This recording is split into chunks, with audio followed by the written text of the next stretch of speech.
দেশের পরিস্থিতি নিয়ে বিএনপি কিছু এক্সক্লুসিভ তথ্য দিচ্ছে, অনেক জোরালো প্রশ্ন তুলছে। তার বিপরীতে সরকার জনগণকে আশ্বস্ত করতে ব্যর্থ হচ্ছে এবং সঠিক জবাব দিতেও ব্যর্থ হচ্ছে। পরিস্থিতি নিয়ন্ত্রণ করতে তো ব্যর্থ হচ্ছেই, সঠিক জবাব দিতেও ব্যর্থ হচ্ছে। দর্শক, আমরা বিশ্লেষণটি করছি 4 এপ্রিল 24। বিএনপি কয়েকটা বিষয় সামনে আনছে যে দেশে নিরাপত্তার অভাব, এই ঈদ, রমজান এগুলোতে যথেষ্ট নিরাপত্তা সংকট।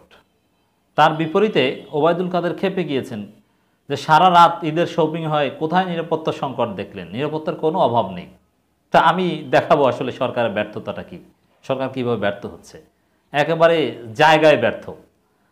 আবার রুহুল কবির রিজভী বলছেন দেশে দুর্ভিক্ষ, ভিক্ষার হাহাকার। আর হাসান মাহমুদ বলছেন যে রুহুল কবির রিজভীর মানসিক চিকিৎসা দরকার।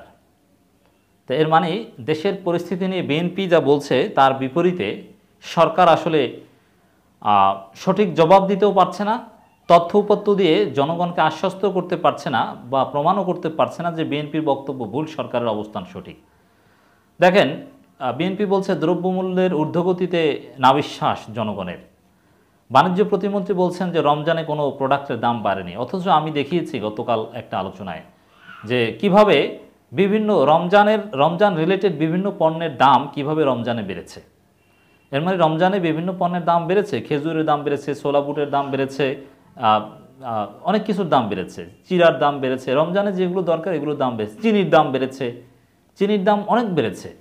আর বলছে যে রমজানে যেটা বাড়ার কথা সেটাই বেড়েছে, একটা পণ্য নিয়ন্ত্রণে রাখতে পারেনি, একটা পণ্য সরকার চেষ্টা করে নিয়ন্ত্রণে রাখতে পারেনি। খেজুর নিয়ে কত চেষ্টা করলো, কিছু পেরেছে? এবং সরকার ব্যর্থ হচ্ছে।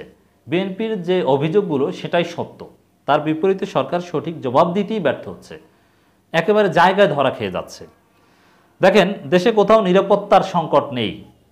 কোথায় নিরাপত্তার সংকট দেখলেন? ওবায়দুল কাদের এই প্রশ্ন ছুড়ে দিচ্ছেন, কিন্তু এই প্রশ্নের দিনেই ঘটনা আপনারা দেখেছেন যে একেবারে ব্যাংক ডাকাতি কিভাবে হয়েছে। ভর দুপুরে ব্যাংক ডাকাতি, কোথাও নিরাপত্তার অভাব। সারা রাত ঈদের শপিং হচ্ছে, ওবায়দুল কাদেরের গর্ব, আর দুপুরেই ব্যাংক ডাকাতি।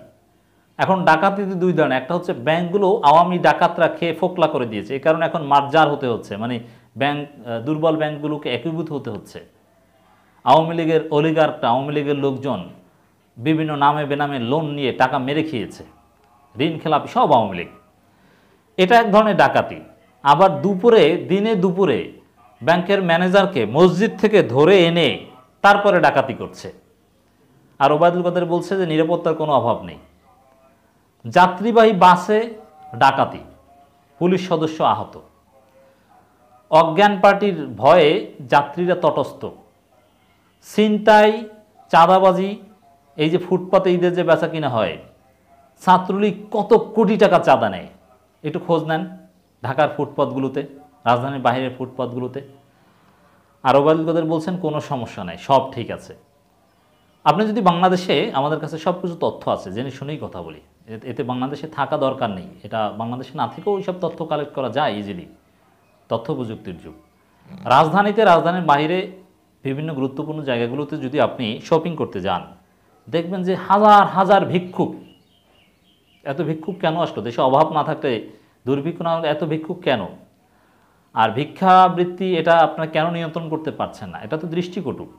যখন আমাদের বিদেশি বন্ধুদের নিয়ে আমরা হাঁটি বা যমুনা ফিউচার পার্ক কিংবা বসুন্ধরা আমরা বাংলাদেশে আসলে একটু আড্ডা দিতে যাই, তখন পথে প্রচুর ভিক্ষুক দেখলে তখন এটা আমাদের জন্য তো লজ্জা যে বাংলাদেশে এত ভিক্ষুক, এত সুন্দর রাস্তা, এত সুন্দর শপিং কমপ্লেক্স, কিন্তু ঢোকার আশেপাশে ভিক্ষুক আর ভিক্ষুক। কই, আপনারা কি করতে পারছেন? সামাজিক বিভিন্ন প্রকল্পের আওতায় তাদেরকে ভিক্ষাবৃত্তি থেকে মুক্ত রেখে নানানভাবে পুনর্বাসন করেন, সেটা তো কার্যকরভাবে করতে পারছেন না। এই বক্তব্যটা একটু শোনাতে চাই দর্শক। দেখেন, ঈদে দান খয়রাতের আশায় মানুষ ঢাকায় আসে। তো দান খয়রাতের আশায় কখন মানুষ ঢাকায় আসে?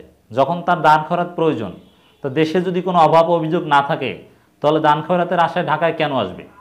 বরং কাজের আশায় যদি ঢাকায় আসতো, ঢাকায় যদি সরকার নানান শর্ট টার্ম লং টার্ম কাজের সৃষ্টি করতে পারত, যে গ্রাম থেকে হাজার হাজার মানুষ ঢাকায় এসেছে ঈদ কোরবানি কেন্দ্রিক কাজ করতে এসেছে, তাহলে এটা আমরা অ্যাপ্রিসিয়েট করতাম। কিন্তু না, দান খয়রাতের আশায় ভিক্ষা করতে ঢাকায় আসে। এটা কি কোনো গর্বের বিষয়? এটাই তো সামগ্রিক ব্যর্থতা, এটাই তো বিএনপির অভিযোগ যে সত্য দেশের পরিস্থিতি নিয়ে তার প্রমাণ।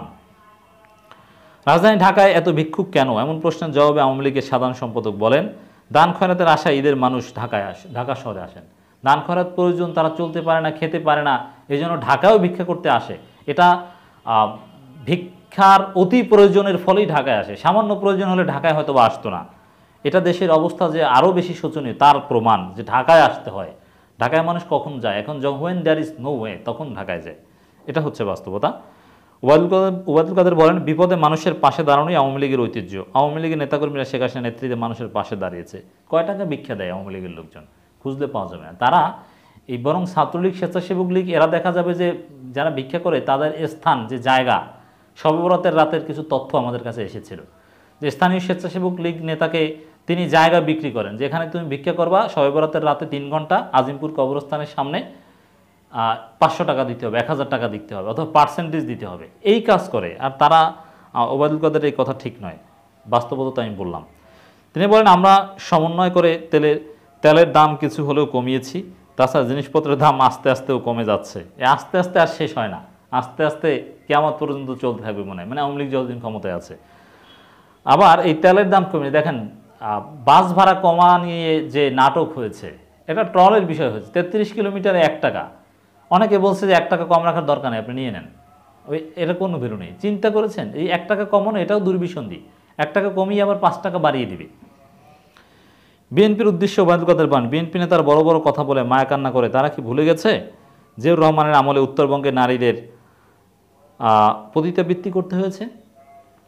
আচ্ছা, এটার একটু জবাব দিই। এখন জিয়াউর রহমানের আমলে উত্তরবঙ্গের নারীদের এটা করতে হয়েছে, এখন এই জন্য কি আওয়ামী লীগের আমলেও করতে হবে নাকি?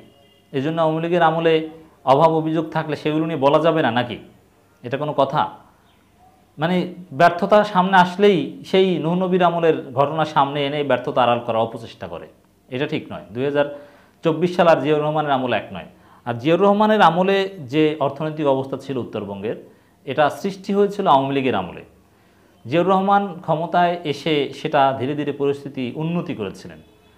মধ্যপ্রাচ্যের সাথে সম্পর্ক, জিয়াউর রহমানের আমলেই বাংলাদেশের অর্থনীতির ভিত মজবুত হয়েছিল। হাজার হাজার শ্রমিকরা মধ্যপ্রাচ্যে গিয়েছিল, মধ্যপ্রাচ্যের শ্রমবাজার উন্মুক্ত করেছিল। আজকে বাংলাদেশের সবচেয়ে বড় প্রবাসী আয়ের খাত কি? অনেকে বলে গার্মেন্টস, না, রেমিট্যান্স। এই রেমিট্যান্সের মূল প্রবাহটা আসে মধ্যপ্রাচ্য থেকে। ইউরোপ আমেরিকা থেকে আসলে দেশে তেমন টাকা পাঠায় না। ইউরোপ আমেরিকা যারা থাকে বা ধনাঢ্য, একটা বড় অংশ তারা পরিবার সহ ইউরোপ আমেরিকায় থাকে, সেখানেই তাদের স্থায়ী আবাস।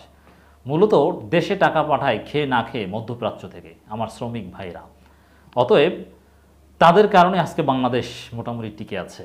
আর এই মধ্যপ্রাচ্যের শ্রমবাজার উন্মুক্ত করা, মধ্যপ্রাচ্যের দেশগুলোর সাথে বিভিন্ন চুক্তি করা, স্বীকৃতি আনা, এগুলো সব জিয়াউর রহমান করেছিল।